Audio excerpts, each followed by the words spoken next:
people say, hey, I want financial freedom. And, they have all these dreams of yachts and jets and Mai Tais, and that's great. And that's for some people, that's wonderful. But really, at the end of the day, about 70% of people say they're not engaged at work. So if you can do something, if you're free on the financial side, you have a choice now how you want to spend your time. And I really think we get trapped in doing what we have to do at the expense of doing what our purpose is. Welcome to the Freedom Point Real Estate Podcast, where we talk about creating more time freedom through passive real estate investing. Passive investing in real estate challenges conventional investment wisdom. We are passionate about learning and sharing resources with others who are ready to transform their investing mindset.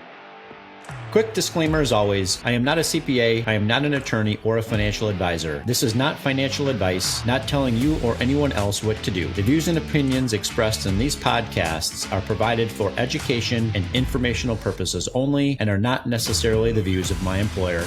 I'm glad you're here. Now let's dig in.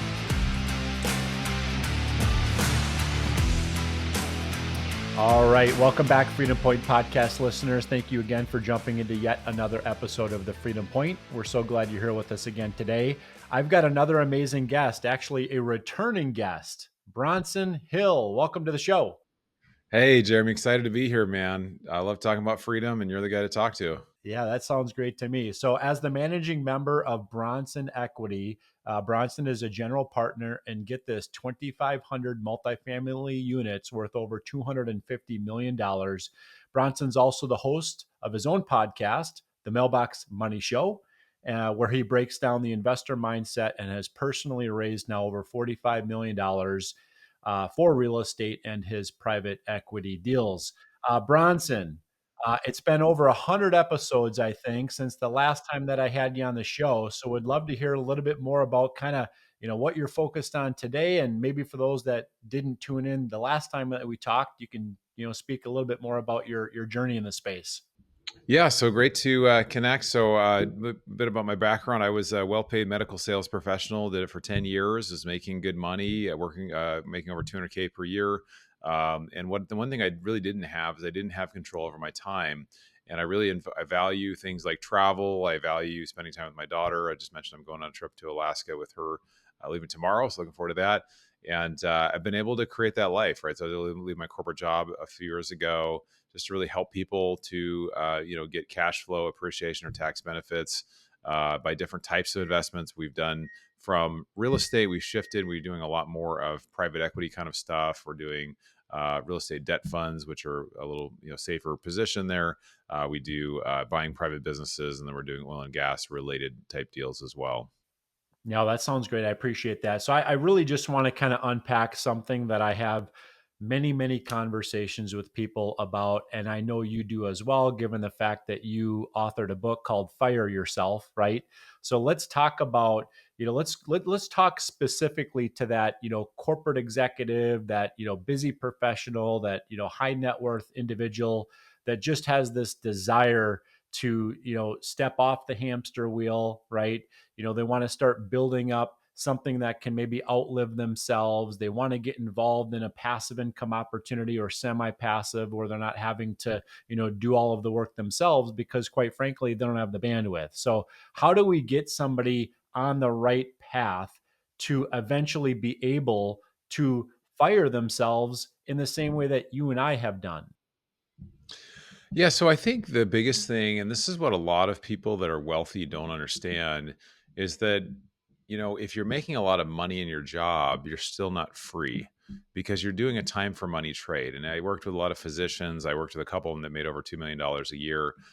But they would have to be there for their procedures. They'd have to be working constantly. They'd be on call. They're working often 60 to 80 hours a week and not being able to take much time off. And if they didn't go to work, they get paid. And then what goes with that as well is not only you're making the money, but then you have this lifestyle creep, right? Or this inflation creep that just kind of lifestyle inflation. You're living continually. The more you make, the more you spend, right? So I think that those couple things are really important. It's getting to where, how can I start making money without taking up more of my time? A lot of people think owning rental houses or having an online business or doing stock trading is a passive investment, but it's not, because you actually have to be there. You have to be running it, even if you're not the one running the properties. If you have small single family rentals or small multifamily, it's you have a property manager. They're going to be calling you. If you couldn't, this is really the test. If you couldn't very quickly 10x what you're currently doing, meaning I have go from 3 houses to 30 houses, or go from I'm investing 100K to now I'm investing a million,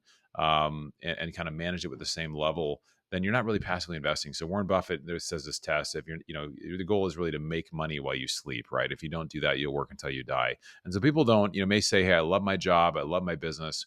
Well, what happens if got in a car accident and you couldn't work, or your family member became disabled and you had to take care of them?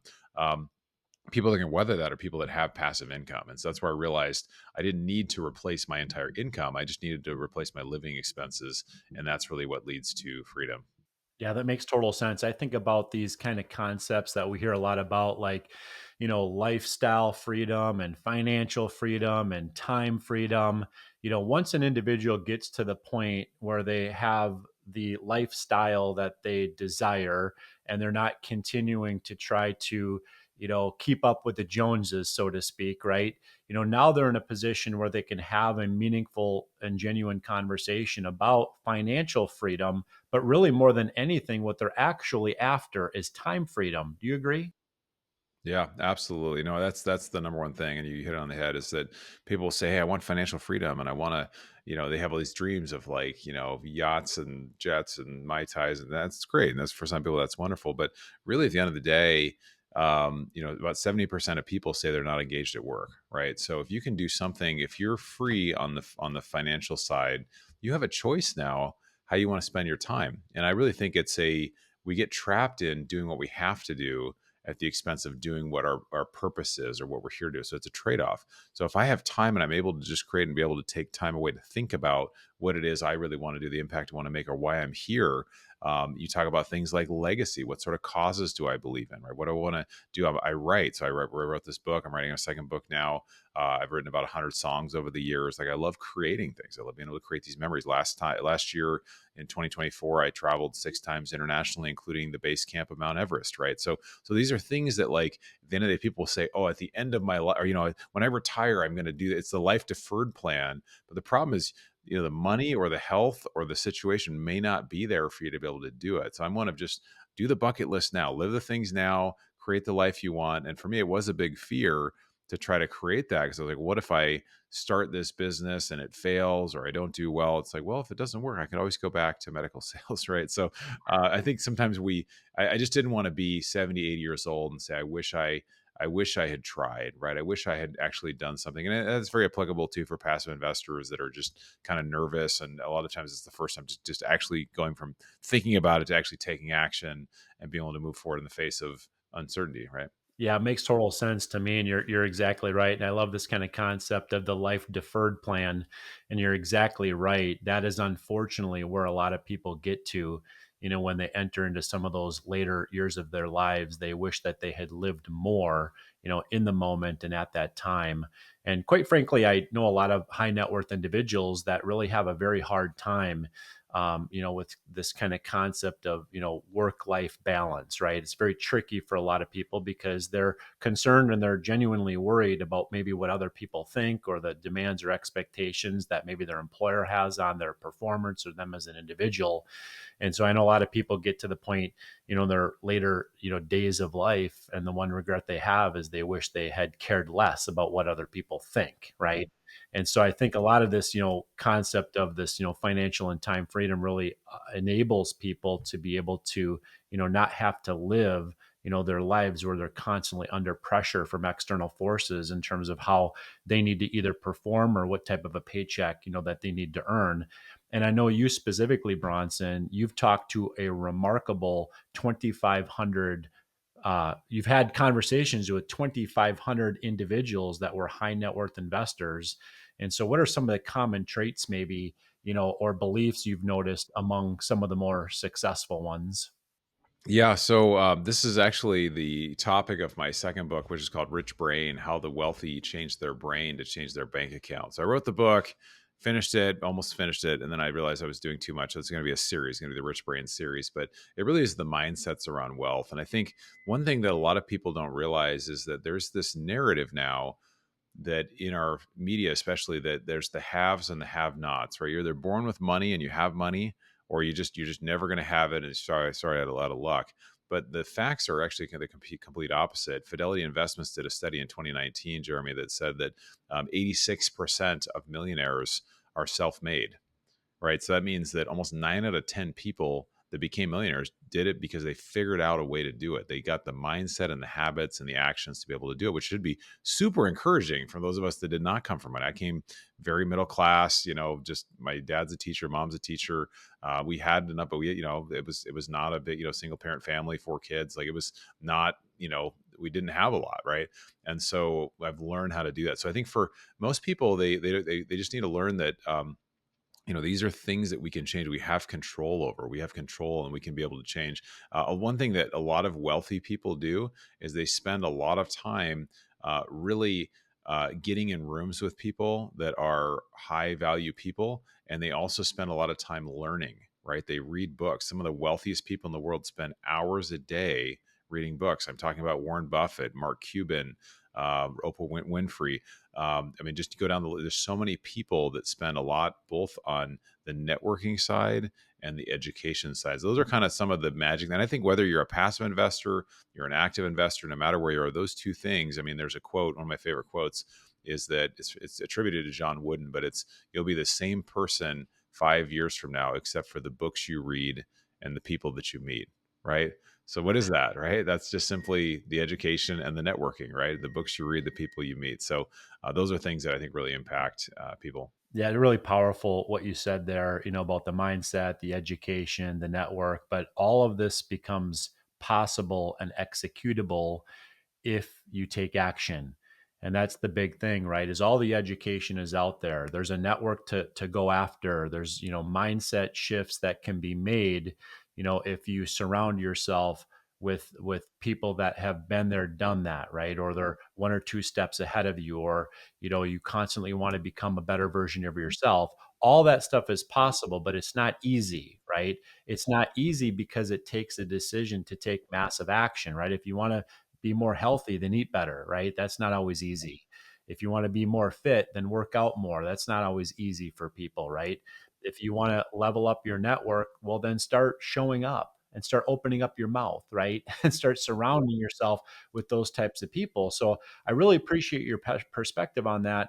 And that actually rings very true to really your journey and my journey, having been a part of the corporate, grind. I'm Zach Haptonstall, CEO and co-founder of Rise 48 Equity. Our goal is to help you protect and grow your wealth by investing in large multifamily apartment buildings. We do all the work as far as sourcing these large apartment buildings from the brokers, doing all of the on-site management with our vertically integrated property management company, doing all the renovations with our vertically integrated construction company. We completely rebrand the exteriors. We will renovate the interiors to our full platinum level scope, which increases the value of the asset to get that profit margin for the investor. If you'd like to learn about how you can partner with us on these exciting opportunities, you can go to our website and set up a call with our team. All right, so listeners, I have a Bronson Hill back on the podcast with me today, and I want to, in full disclosure, let our listening audience know that this is part 2 of a conversation that Bronson and I actually had months ago when I lost power because of a storm that ripped through, and Bronson was virtually on his way to the airport to jump on a flight to head to Alaska with his daughter. So months later, Bronson and I are finally putting the finishing touches on a podcast episode. So Bronson, thanks again for joining the show. I'm excited to be here, man. I'm wearing a different shirt. I feel excited about life, though. Let's do it. All right. Sounds good. Listening audience, we're ready to begin now. So let's talk a little bit about maybe brass tacks here. I'd love to get your, take on where we're at right now, in the current, market cycle. It seems like sentiment maybe is down a little bit, as a direct result of maybe, supply and absorption imbalance, interest rates, the talk of tariffs, those types of things. So we'd love to kind of have you give our listening audience your kind of state of the market, so to speak. Yeah. So specifically multifamily or just in general across all assets? Let's go multifamily because I know that's Yeah. kind of the sector Yeah. that you and I are the most bullish in. Yeah, so yeah, multifamily is it has changed. It's gone from a few years ago, at least investor sentiment being super hot on it, super excited, to people are a little more cautious. A lot of people, most people that have invested have had some challenges. They've either gone through distributions slowing down or stopping. There's been maybe even some capital calls or some losses, and so it's been challenging. And people that have done multifamily, it's there's some challenges there. With that said, I'm very bullish on multifamily right now, and it's been a little frustrating. Is that sometimes the best time to go after an asset is the time where the sentiment is the least favorable. So it's like, nobody wants to do it, but it's that whole idea that being fearful when others are greedy, right? So it's right now is a time to be greedy where people are more cautious. Because I think that right along the horizon, we kind of understand now that we think that the Fed may potentially drop rates within the next couple months, maybe next month, and as that happens, that's going to start a wave that's actually going to increase the value of multifamily. It's going to increase rents, it's going to increase other things. So we can see it coming, we can see it happening, and obviously, the work that you're doing, I'm doing, we're pretty well positioned to be able to take advantage of that. Yeah, no, it makes sense. And it's obviously painful for us to have to go through, with our own personal invested cash and some of these deals where, the basis is down, 30 to 50%, from what those, assets might have, traded for, just 3 to 4 years ago. But, if you zoom that lens out, far enough, right? Real estate, as an asset, itself or an investment itself, generally goes up and to the right over time, as long as you kind of zoom out, far enough. And I'll never forget, Bronson, during the time that my wife and I were active fix and flippers, we were fixing and flipping houses during the global financial crisis. This was a time period where we could buy a single family home with 1,200 square feet for 90K a door, stick 30K into it and sell it for 200, grand, just 6 months later. And man, we Yeah. looked like we looked really good during that time, right? And so it was interesting because I remember buying assets at a 50 to upwards of 70% discount from what they would have traded for, but just 4 to 5 years later, that those asset classes had fully recovered, right? And they were trading for higher than what they had at the peak of the last real estate market cycle. Yeah, yeah, absolutely. It's that's the challenge. They say don't try to time the market. Well, you can kind of tell sometimes when it comes to timing when things are heavily discounted, right? And we're seeing that in multifamily. We're seeing still things 30, 40+% discounted of where they were.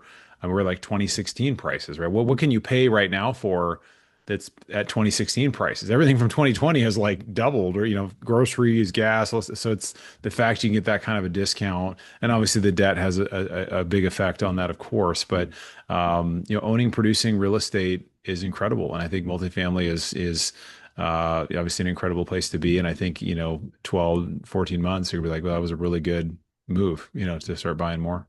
Yeah, makes sense. So let's talk a little bit about your trip that you went on, I believe, with your daughter this spring up to Alaska. Am I saying that right? Yeah, yeah, we went this summer. We went to Alaska. We had a great time, and again, I just love being able to take those trips. My daughter's 12, so if you have kids, you're listening. It's planning those adventures because you don't get that time back. And I remember we went on a little cruise out on the Kenai Peninsula and saw a few bald eagles and porpoises and whales and all kinds of the big glaciers. And it was just like it was such a great thing to be able to do. So I'm so glad we did that. And it's just great to be able to do things like that. Yeah, I'm so thankful that you had that opportunity. I remember telling my wife a couple of years ago, when we had, teenagers and that kind of 16 to 18-year-old time frame, and telling her like if we've got some places we want to go as a family, we need to do it now. We can't wait Yeah. because in a couple of years, and fast forward to today, we've got, kids that are adults now, right? Yeah. And so it's going to be harder and harder for us to, be able to travel to different places that we want to go and experience different things, as a family, as our children start to get a little bit older. So there's no better time than now. Yeah, 100%. Yeah, and I think it's really true. A lot of times the people that work really hard at their jobs, which is great, but it's like you don't get the time back with your kids. And it's just, I really think if you invest in it now, it does help your kids as they're teenagers. They feel like they have support there. You have those memories together. And then as they get older, I mean, maybe they'll say, hey, that really was fun going on those trips. We should do more of that versus like, oh, I'm bummed we didn't do those trips. And now you're asking to do it now when I'm an adult. So anyway, there's no perfect time, but I do think we do need to schedule space just to get away. It's so good for us mentally. We work way too much. Most Americans do. And just creating those memories with family is really valuable. Yeah, it makes total sense. Well, this has been a tremendous episode, Bronson. Really appreciate, the value that you've brought us today. What might be one or two different ways that our listening audience can connect and engage with you offline? Yeah, so I do have a guide I wrote for this year, just my favorite investments that we're doing. We're doing real estate. We're doing things outside of real estate, oil and gas, some precious metals, other types of things. So I've got my 3 favorite cash flow investments. There's a couple of things I haven't mentioned that are in there. So if people text the word cash flow, just all one word, to the number 33777. So you text the word cash flow to 33777. We'll ask for your name, your email, and send it over to you. But this has been a lot of fun. That's a great way to kind of hear about our deals and what we're working on too. But appreciate you having me today, Jeremy. It's been a lot of fun. Yeah, of course, Bronson. And listening audience, thank you again for jumping into another episode of The Freedom Point. We look forward to having you join us on the next episode.